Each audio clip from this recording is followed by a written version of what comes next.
Have you ever let your anger get the best of you? A moment of rage that cost you something important. Today, we're diving into a story about a young man named Rahan, whose life was nearly ruined by his temper, and how he found the secret to mastering it.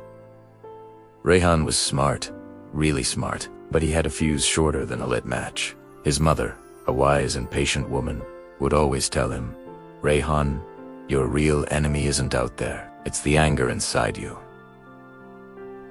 He'd just brush it off, but he couldn't brush off the consequences. On his very first day at a new job, a colleague accidentally spilled some oil on his clean shirt. Instead of a simple no problem, Rahan exploded. The shouting, the insults. He was fired on the spot. This wasn't a one-time thing. It was a pattern. Job after job, friendship after friendship, all burned to the ground by his uncontrolled rage. People started to avoid him, whispering about the brilliant but volatile young man. He was becoming an island, isolated by his own fury. Then, life threw him a curveball he couldn't ignore. His mother fell ill, and the weight of caring for her fell squarely on his shoulders. Looking at her frail form, Rahan felt a different kind of emotion wash over him. Not anger, but a deep, aching regret. He saw how his instability was affecting the most important person in his life. He knew he had to change. This wasn't just about keeping a job anymore. It was about being the son his mother needed him to be. That realization was his turning point. He sought out Ustad Karim, a wise old teacher known for his calm demeanor and profound wisdom. Rahan went to Ustad Karim and laid his problem bare. The Ustad listened patiently before beginning his lessons. First, he gave Rahan a large, empty jar. "Every time you feel anger rise," he instructed, "drop a single pebble into this jar. At the end of the week, we will see how full it is." After just one day, the jar was already a quarter full. Rahan was shocked. He never realized how often anger visited him.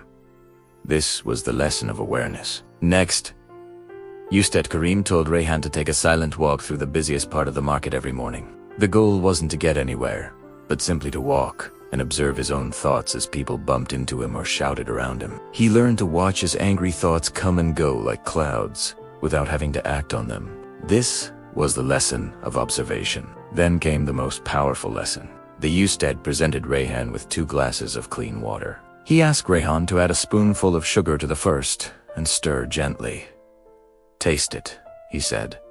It was sweet and pleasant. Then, he instructed Rahan to add a spoonful of bitter powder to the second glass and stir it violently. The water turned cloudy and foul. "This," the Ustad explained, "is your reaction.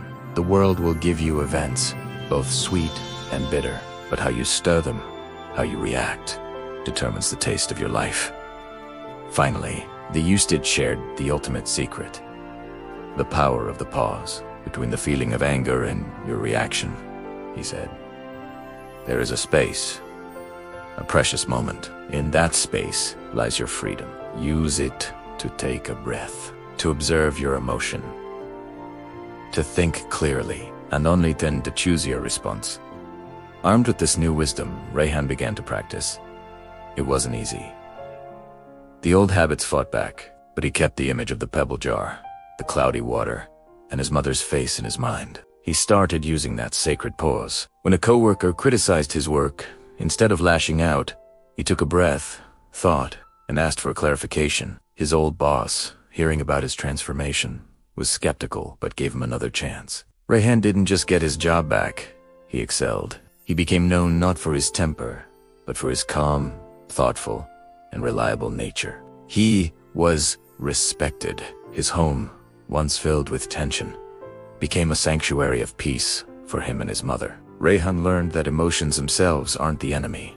They are natural signals. The real power, the true strength, is found in that small space between feeling and action. It's the power to choose who we want to be.